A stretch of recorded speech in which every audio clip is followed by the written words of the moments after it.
Rozhodne-li se občan věnovat večer kultuře, divadlu, opeře nebo filharmonii, neznamená to, že by se musel obejít bez alkoholu. Také v kině si může dát skleničku. Na zimním stadionu je po ruce grog a v každé kavárně vám rádi poslouží koněkem. Ostatně, jak vidíte, nemusíte ani v nemocnici trpět nedostatkem alkoholu.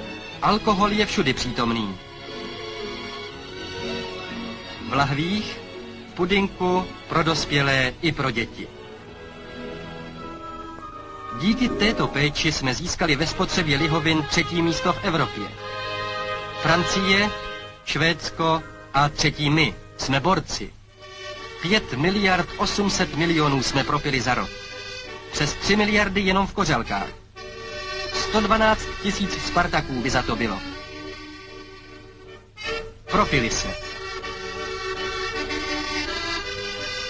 Za takový mezinárodní úspěch vděčíme každodennímu tvrdému tréninku. Díky jemu máme naději, že naši závodníci překonají i Švédsko a Francii, jestli ovšem vydrží. Tady je jeden z favoritů. Má dost a přece se nevzdává. Udržuje se ve formě i v práci. A doma vychovává dorost.